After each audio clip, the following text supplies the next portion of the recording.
Hi guys, welcome back to my channel. In today's video, I want to talk to you about the new collaboration between Hipdot and Tapatio. But before we get into that spicy collaboration, first I want to talk to you about some makeup that nobody ever talked about since it got released, and that is the Violet Voss See You Later palette. I did a poll recently and most of my subscribers said that they wanted to see a review on the See You Later palette. I will be comparing it with the Flamingo palette that was released a couple years ago, as well as the Nikki Tutorials palette that was just released like last month. So real quick, I want to do some swatches. Now I know a lot of you guys have noticed that I don't prime my arms when I'm swatching, and that's just because I want to give you guys a fair review, that I'm not like digging too deep in the palette, but at the same time, if a palette is super pigmented enough, which like for example Pat McGrath's are, then I don't need to really go hard with just light swatches. I can see that the palette is still pretty pigmented, but it's so weird that this palette was released just around the fall. It doesn't make sense because there's no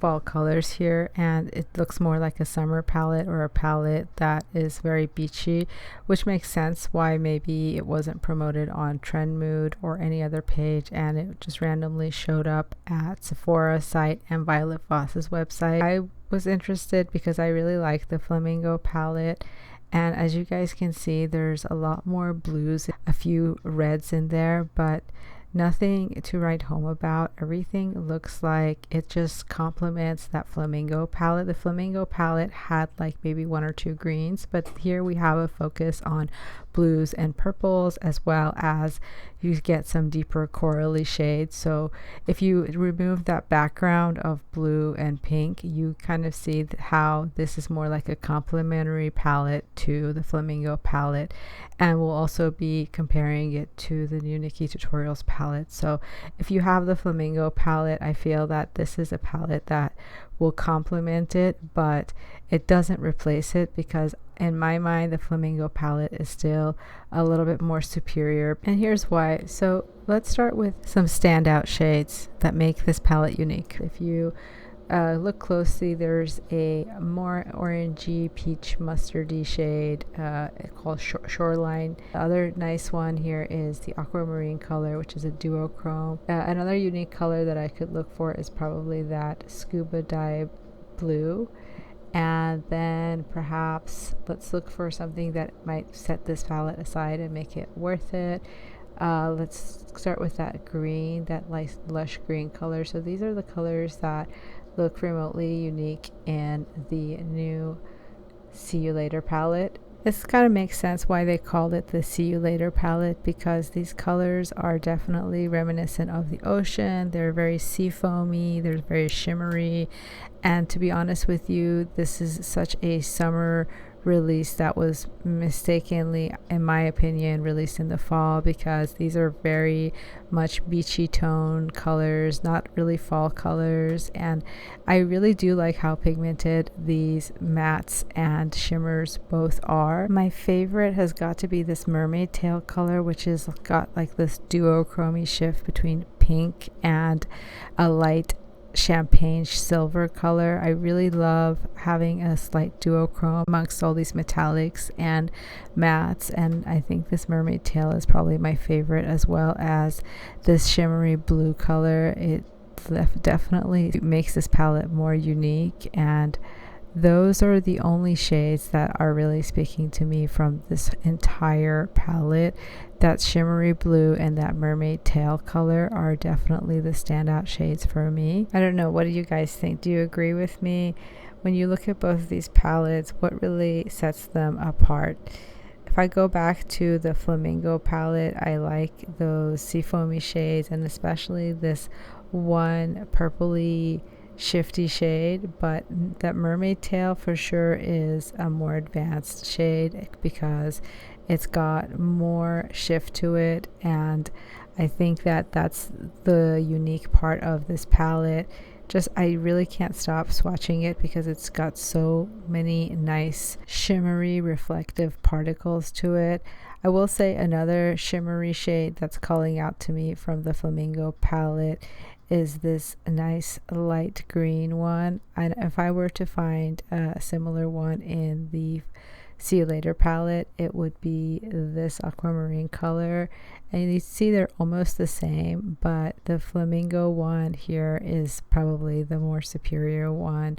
And let's see if I can find another similar one. This one is just my favorite, this surf color from the flamingo. There's nothing quite like it because it has gold and green in it, whereas the See You Later palette doesn't quite. The only one thing that sets it apart is mermaid tail color. And let's try some of the mattes side by side to see if there's some mattes that would make this worth it. Unfortunately, I think this one's a little bit patchy. Let's try that again. I think it's still a little bit patchy. Doesn't quite inspire me compared to the flamingo one. The flamingo one is less patchier but more consistent, so I'm still not finding a whole lot of justification for the See You Later palette. Let's try that saffron color one more time. The shoreline saffron color, there's not something quite like it in the flamingo palette, but for the most part there are quite a lot of similar tones, if not dupes, in these palettes. For example, oceanfront and staycation, and then you have surf and dolphin color, and you have the two purples. The tones are similar, but they're only slightly different, and that one other difference is this corally red color. And so if I take a look at these swatches in sunlight, they are just really beautiful, and especially those shimmery duochrome, screaming summer, maybe summer 2021, hopefully, when we can all get out and enjoy it. I really do like this palette, maybe again for summer, but this year I think it was a bit of a late release for this year. So let's quickly go ahead and compare it to the Nikki Tutorials palette, which has very similar tones. First color I want to compare is the mermaid tail that we talked about. In fact, I think that the Nikki Tutorials one has a better shift and seems to be a lot more beautiful. Next one is the aquamarine color. The Nikki Tutorials one is standing out to me a lot more, and so far Nikki Tutorials seems to be winning at this comparison game. Even if I try and go over my swatch again for better pigmentation, I find that the Nikki Tutorials one is still more shifty. It pulls more colors in, and as you guys can see, it definitely has a nicer shift to her colors than Violet Voss, which is bizarre because Nikki Tutorials Beauty Bay palette was only $30, and I believe it's still being sold on her Beauty Bay website. I only bought it for the shimmers, and so far the shimmers are definitely impressing me a lot more than the Violet Voss palette. So I do love both palettes, but as you guys can see, there's hardly a ton of dupes in there, and every time there's a similar shade, the Nikki Tutorials palette seems to be doing better at those colors, with the exception of maybe one of these greens. And actually, you know, I think that the Nikki Tutorials greens is still better. I'm definitely coming from a neutral place, and I bought both palettes. None of them were PR, so I'm not biased with Beauty Bay, but they have done a good job, especially when it comes to the shimmers. They've definitely blown this Violet Voss one out of the park. Now, when they're with their mattes, unfortunately, the Beauty Bay palette falls short, and like every other reviewer has mentioned, they are a little bit flaky, and the Violet, you don't see that much flakiness with the Violet Voss. If I go over it again and again, I still get more powdery finish with the Beauty Bay palette, which I don't get that powdery finish with the Violet Voss. So this is, for example, the Amsterdam color. You see how much flakiness it already ended up in the other pan, and it already started to flake everywhere else. So as you guys can see, that's the problem with the Beauty Bay Nikki Tutorials palette, whereas Violet Voss's mattes are more consistent and you don't get that much flakiness falling out everywhere else. So if you're into shimmers and your preference is shimmers, I would recommend the Beauty Bay palette, but for just simply mattes, I think the Violet Voss seems to be doing a better job. It's a shame we can't get a palette that succeeds at both things. I don't know, what did you guys think? Did you think that the See You Later palette was more versatile, or the Nikki Tutorials one To me, I think they're both beautiful in their own way. So here's the swatches again in the sunlight, and as you guys can see, both shimmers are so beautiful. All right, so let's talk a little bit about the new Tapatio collaboration with Hipdot, which are a vegan and cruelty-free makeup brand if you're not familiar with them from before. They have recently done a collaboration with Tapatio, and this entire theme is based on hot spice. There's two eyeshadow palettes that are $14, which remind me very much of the new Too Faced minis, which are all based off of like fiery warm tones. And it makes sense because this is supposed to be a fiery hot spice.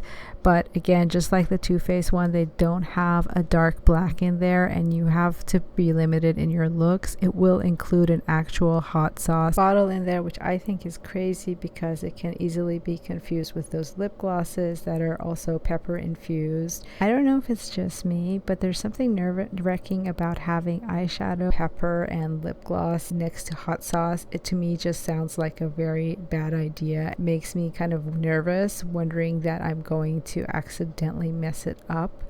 It's definitely not everyone's cup of tea, but with all the food makeup that's been released over the years, it has to be definitely reaching the bottom of the barrel, and at the same time you have to give them props for being creative. But I would stay far away from anything with hot sauce combined with makeup. Now, it is probably cute to reach out for that little lip gloss, and people might say, oh, what are you putting on your lips? Some hot sauce. And you joke, no, that's just lip gloss. It might be fun for a little joke, but definitely not something that I personally think I would be purchasing anyway. Let me know in the comment section below if you guys are going to get this or not. The full collection apparently is $72, and I'm definitely going to pass on it. As always, thank you so much for watching, and I will see you guys later.